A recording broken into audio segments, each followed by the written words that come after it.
en que hubo una buena noticia que tenía que ver con el índice de inflación que corresponde al mes de mayo, que digo, cuando se liberó el cepo había cierta expectativa de que pegara un salto importante en el dólar, los precios. Bueno, no sucedió. El índice correspondiente a mayo que dio el INDEC fue uno de los más bajos de los últimos años, incluyendo si uno se saltea la pandemia, digamos que tiene una economía distinta, creo que llegaba hasta 2019 un índice tan bajo como el que hubo en mayo. Y bueno, tenemos la expectativa de saber qué pasa en junio y qué expectativas hay. Y para eso vamos a hablar con María Castiglione, economista y directora de CIT, Asesores Económicos. María, Gustavo Noriega, reemplazando a Horacio Cabac, te saluda. ¿Cómo te va?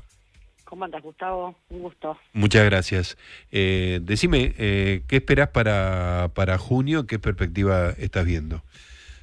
Mira, lo primero va a decirte es que en mayo, como bien dijiste, se sumaron todos los factores positivos de fondo, y lo que hay hoy también, y estuvo viendo en junio, y hay en los próximos meses, es el equilibrio fiscal. La clave para pensar que la inflación, más allá de los vaivenes de corto plazo, va a seguir bajando. Hay equilibrio fiscal, eso significa que no se emite para financiar el gasto público, y en definitiva eso es lo que explica lo que está atrás de la estabilidad macroeconómica en todas partes del mundo, no solo en Argentina. Así que de fondo la inflación va a seguir bajando. En el corto plazo vos podés tener factores que te generen más o menos, como vos bien contaste, en marzo y la primera parte de abril influyó mucho la especulación que había respecto de qué iba a pasar con el tipo de cambio, si iba a haber una devaluación, la mayoría creía que sí, y esto generó que algunos precios incluso subieran de antemano. Claro. Y eso, pero además se sumó en marzo dos cuestiones. Una, la suba fuertísima de las verduras, incluso de la carne, las verduras por cuestiones de inundaciones, temas estacionales que impactaron más el factor habitual que hay en marzo de la mayor inflación por el inicio de clases. O sea que fueron la suma de todos los factores que llevó a que dijeran, o muchos pensaran, que se había acabado la racha de baja de precios, como si dependiera de otros factores, y en realidad esto fue una sumatoria de cuestiones puntuales. En abril dio 2,8, en donde la segunda parte del mes, una vez que arrancó el nuevo esquema, con un dólar que estuvo muy lejos de lo que se esperaba, o sea, más abajo del piso que el centro de la banda, llevó a que muchos precios retrocedieran en algunos bienes y que también hubiera estabilidad en otros. Y en mayo lo que se dio es todo a favor. Las verduras que venían subiendo bajaron fuerte, y esto es la reversión de lo que había pasado en marzo, y de fondo muchos precios que estuvieron bastante estables. También estuvo estas promociones de Cyber Week, que bajaron algunos precios, sobre todo en la segunda y tercera semana, y eso llevó a este 1,5, como vos bien dijiste, es el más bajo, sacando la pandemia de los últimos 13 años, te corrijo, mucho más allá. Y en momentos donde además, si miramos la época de Alberto Fernández o de Cristina también, eran épocas de tarifas congeladas, subsidios y congelamiento del dólar, que tenían algunos precios artificialmente más bajos. En este momento se está dando en un momento donde el tipo de cambio está flotando y además se están corrigiendo, por ejemplo, las tarifas de colectivos que están aumentando en el Gran Buenos Aires por arriba de la inflación, que es la contracara de los subsidios, ¿no? Así que yo diría que en ese sentido es doblemente positivo, más allá de que obviamente cuando hay que pagar más la tarifa de colectivo a nadie le gusta, ¿no? Por supuesto, por eso está metido en el índice. Sí, ¿Qué está claro, pasando pero... en junio? La tendencia de fondo y lo que se llama inflación núcleo sigue muy tranquila. Lo que no tenemos, que tuvimos en mayo, es esa baja fuerte de verduras. Tenés algunos precios que han bajado, que lo vimos en los precios mayoristas también, producto de una estabilidad cambiaria, de aranceles de importación que bajaron en algunos bienes de capital, en algunos precios que ya se está empezando a ver la baja de impuestos, como por ejemplo en los celulares o en las heladeras, pero no tienen un peso tan grande en la canasta de los consumidores.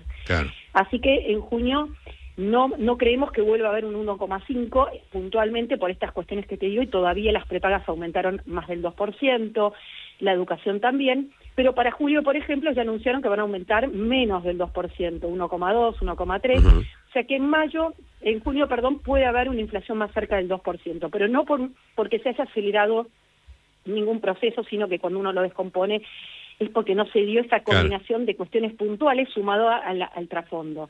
Pero lo que sí podemos ver cuando uno saca eso, que es la núcleo, está dando más baja que el mes de mayo, mayo estuvo la núcleo arriba del 2% y hoy está convergiendo a ese nivel o un poquito por abajo, y creo que eso es lo positivo para el mes de julio, que además arranca con anuncios de incrementos de algunos rubros, que es más bajo que antes, ¿no? Porque justamente como la inflación ha sido más baja, algunos incrementos que ajustan por inflación también son menores y ya los han anunciado, como te decía, las prepagas, los colegios y algunos otros rubros. Así que eso es un poco el panorama de lo que estamos viendo respecto de la inflación. María, es muy loco pensar que se puede llegar a las inflaciones con un 0, de inflación mensual.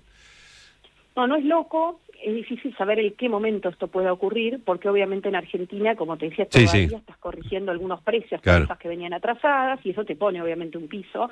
Todavía hay precios que ajustan con demora, y de una inflación que va bajando tenés algunos ajustes más altos, pero sí de fondo esto puede llegar a pasar. La pregunta es si va a pasar antes de fin de año o va a pasar el año que viene, pero esto, si se sigue con el equilibrio fiscal, este es el supuesto más importante, si se sigue con el equilibrio fiscal, si el gobierno no usa al Banco Central inyectando pesos que no son demandados para financiar su gasto, entonces la inflación va a terminar convergiendo, va a terminar bajando. Esto es una realidad, como te decía, más allá de los ajustes que haya, de todavía correcciones que quedan pendientes, que por suerte son menos, pero que obviamente inciden y que obviamente lo vemos cuando nos llegan las tarifas de luz, de gas o el pago de colectivos. María, te hago la última. ¿Qué pasa con el consumo? Hay toda una discusión, hay gente que dice que está pegando un pico importante, hay gente que dice que están los restaurantes vacíos. ¿Cómo se concilian estas visiones? Bueno, es que en realidad no hay opiniones, sino que hay datos. Y realidades, ¿no? Es decir, lo primero es que las mediciones mensuales de consumo son malas y parciales en Argentina. No tenemos buenos indicadores de consumo que engloben todo lo que es el consumo de las familias. Primer punto.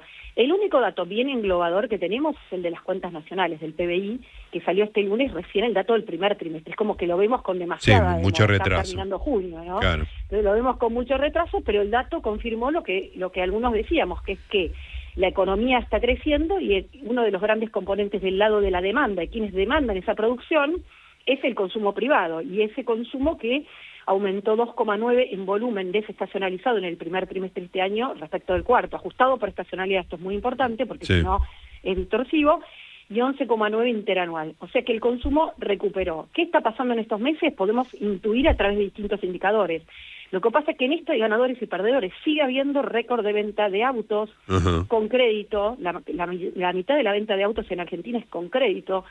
Está habiendo venta de motos récord, de mucho electrodoméstico, esto lo vemos también en la intención de compra de bienes durables que releva el Ditela, y también vemos otros productos o incluso créditos hipotecarios de aquellos que están ahorrando para comprarse un departamento. Otra parte de nuestro canasta pesa más las tarifas que lo que pesaban antes cuando estaban totalmente subsidiadas. Claro. Entonces, lo que queda por ahí para restaurantes, para ropas, etcétera, y obviamente es más acotado. Claro.